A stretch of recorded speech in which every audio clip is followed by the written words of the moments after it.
Assalamualaikum warahmatullahi wabarakatuh.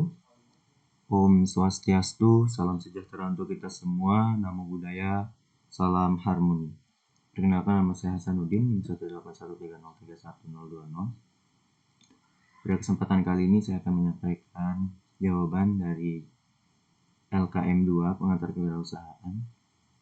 Langsung saja, nomor 1, jelaskan etika, fungsi, dan prinsip wirausaha. Yang pertama itu etika. Etika berasal dari bahasa Prancis, yaitu etiquette, yang berarti kartu undangan.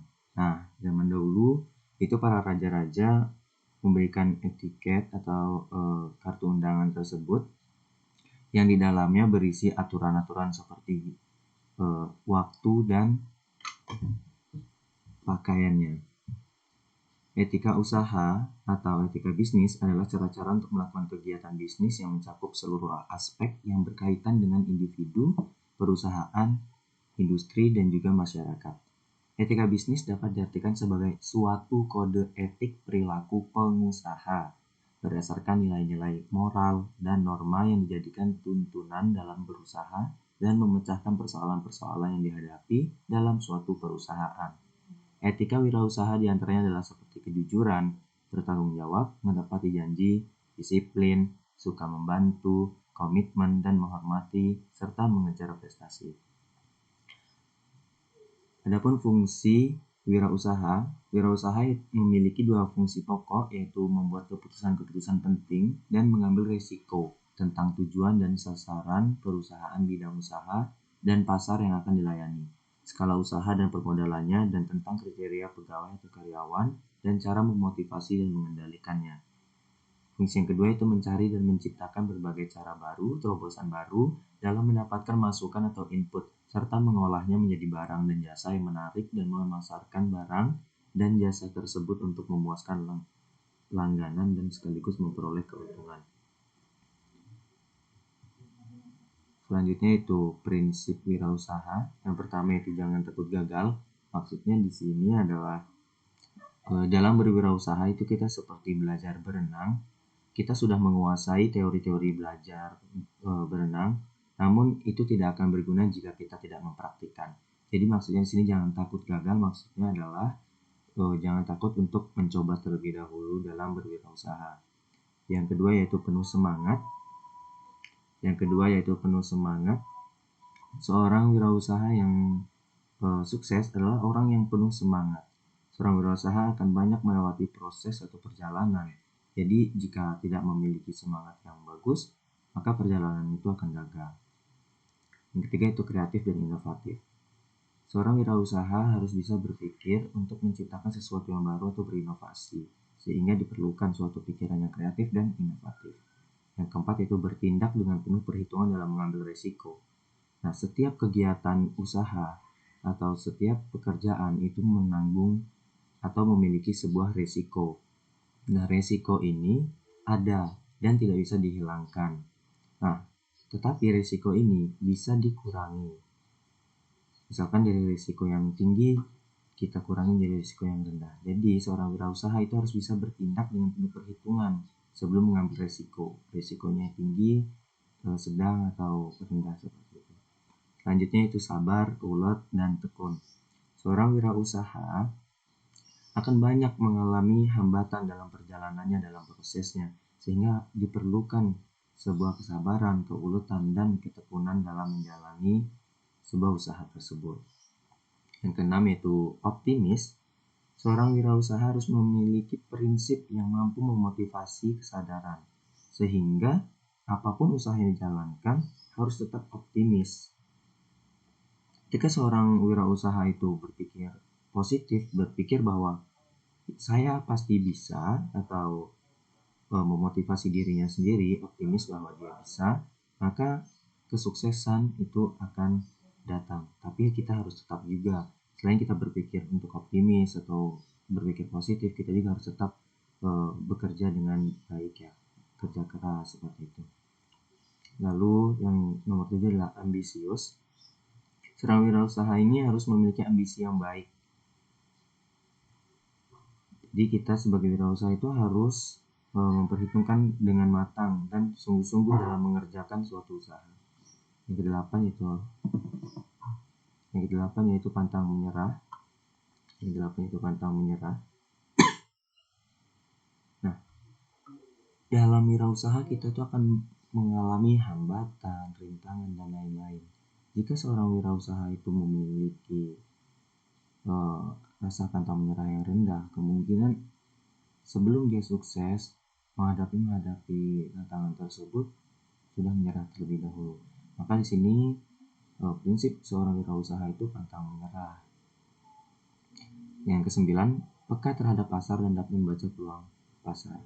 Nah, di sini sebenarnya kesempatan-kesempatan yang ada di lingkungan kita itu ada banyak. Namun terkadang kita sulit untuk membaca peluang tersebut. Nah, seorang wirausaha ini memiliki prinsip yang peka terhadap kesempatan yang ada di pasar dan juga bisa membaca peluang tersebut, sehingga dia bisa menciptakan sebuah bisnis atau ide bisnis yang baru.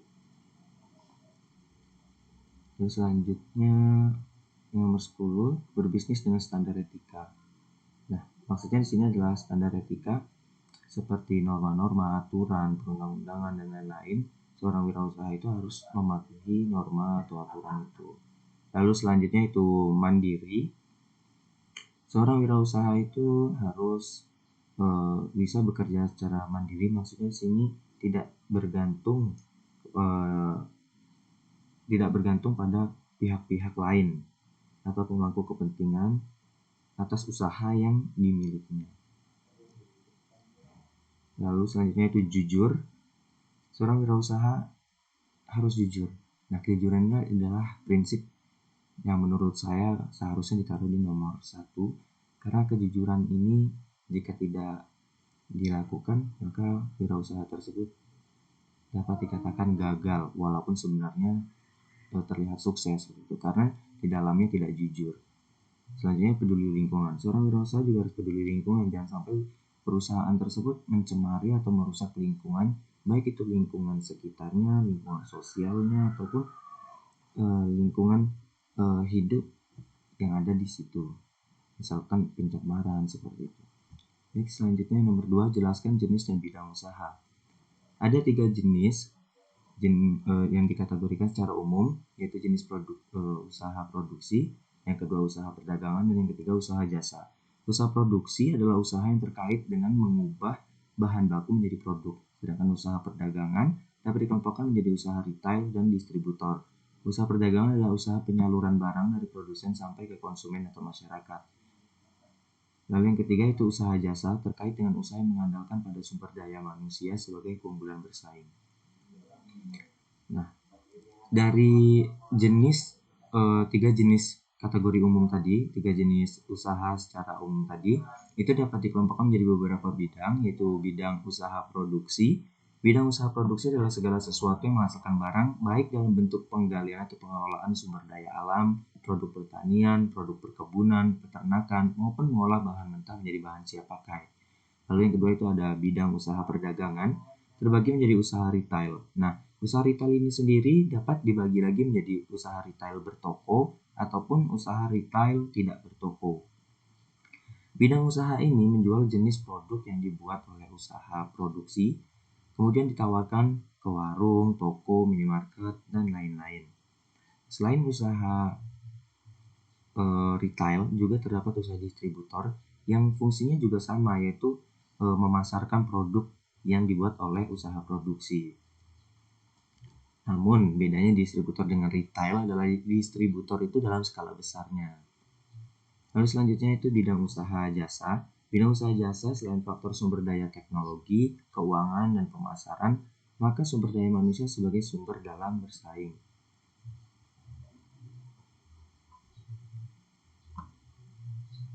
Selanjutnya itu jelaskan pengertian wirausaha. Nah, dalam lampiran keputusan Menteri Koperasi dan Pembinaan Pengusaha Kecil nomor 961/K-M-11 Romawi/1995, kewirausahaan adalah semangat, sikap, perilaku, dan kemampuan seseorang dalam menangani usaha atau kegiatan yang mengarah pada upaya mencari, menciptakan, serta menerapkan cara kerja, teknologi dan produk baru dengan meningkatkan efisiensi dalam rangka memberikan pelayanan yang lebih baik dan atau memperoleh keuntungan yang lebih besar. Nomor 4, jelaskan pendekatan dan teori kewirausahaan.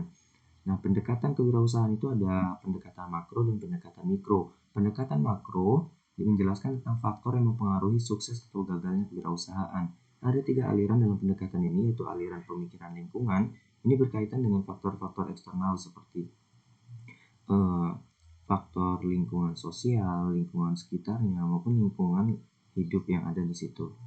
Lalu aliran yang kedua itu pemikiran finansial atau kapital. Nah, di sini ada pemikiran bagaimana cara memanajemen keuangannya. Lalu yang ketiga itu aliran pemikiran displacement. Pada aliran ini dipercaya bahwa seorang wirausaha itu tidak lahir apabila dia sedang enak. Jadi wirausaha itu akan lahir ketika dia mengalami ketidakenakan ya. Misalkan seseorang tersebut dipecat atau di PHK, maka orang tersebut akan berpikir bagaimana caranya ia mendapatkan uang. Lalu terpikirlah sebuah ide untuk berwirausaha atau misalkan seperti berjualan atau berjualan online seperti itu. Lalu selanjutnya itu pendekatan mikro. Pendekatan mikro mengevaluasi faktor-faktor spesifik pada kewirausahaan. Pendekatan mikro berfokus pada sesuatu dengan memandang dari dalam keluar. Ada 3 aliran pendekatan mikro, yaitu aliran pemikiran trade entrepreneurial, yang kedua aliran pemikiran peluang usaha, dan yang ketiga pemikiran formulasi strategis. Selanjutnya teori kewirausahaan. Ada 4 teori kewirausahaan, yaitu teori ekonomi, teori sosial, teori psikolog, dan teori perilaku. Teori ekonomi berpandangan bahwa wirausaha akan muncul dan berkembang jika ada peluang ekonomi. Teori sosial berpandangan bahwa warisan sosial merupakan salah satu penentu utama dalam kewirausahaan. Kemudian teori psikolog berpandangan bahwa suksesnya seorang wirausaha tidak tergantung pada keadaan lingkungan, tetapi pada faktor kepribadian. Nah, teori ini sedikit keterbalikan dari teori perilaku. Teori perilaku berpandangan bahwa perilaku seorang wirausaha adalah hasil dari sebuah kerja yang berlandaskan pada konsep dan teori. Jadi teori perilaku ini berpandangan bahwa bukan dari kepribadian, namun dari kerja yang dilandaskan pada konsep dan teori seperti itu. Nomor 5, uraikan kelemahan dan keunggulan menjadi entrepreneur pada masa pandemi COVID-19.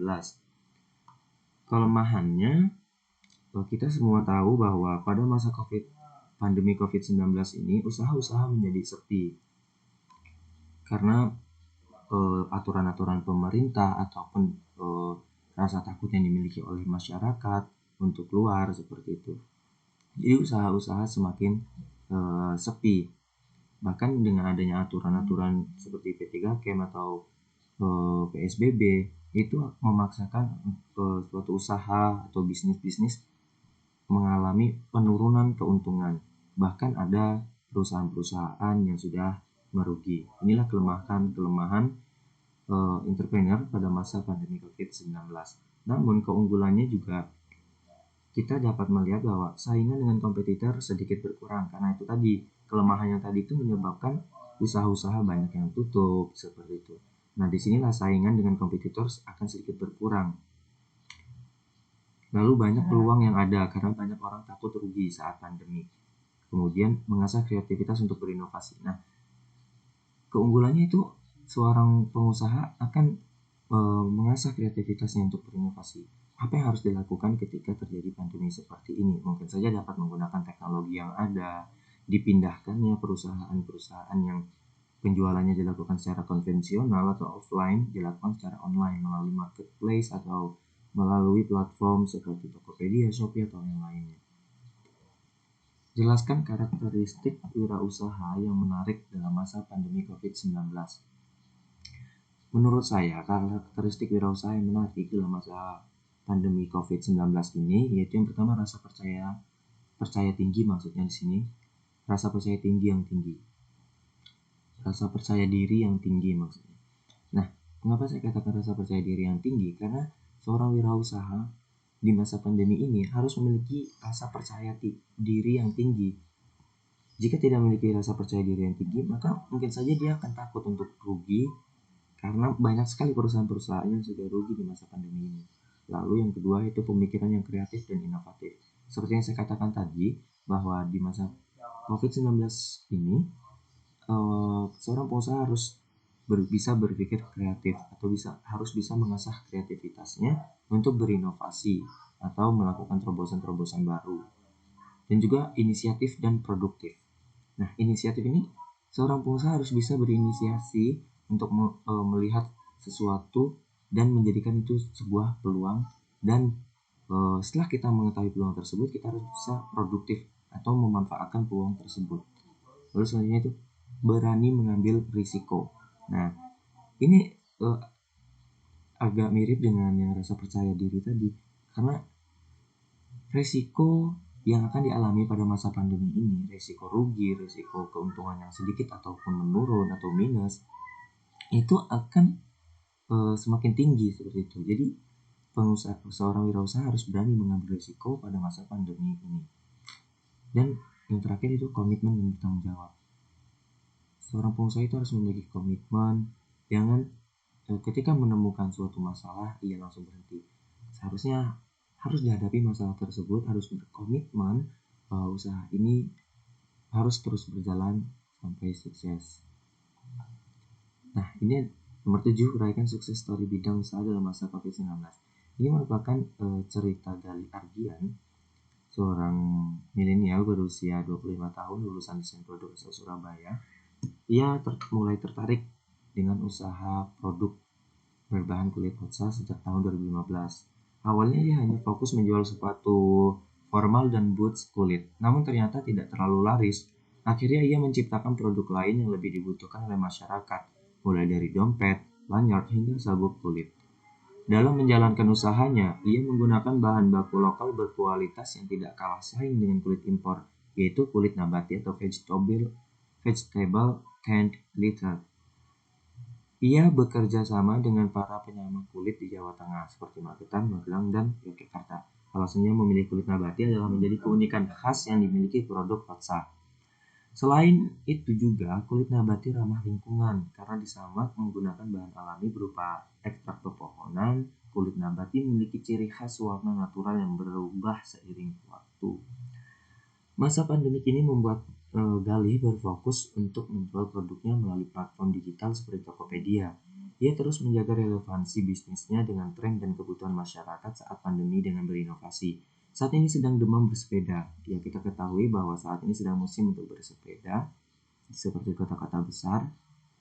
Sehingga ia berinovasi untuk menciptakan produk tas kecil dan pelapis setang sepeda dari kulit.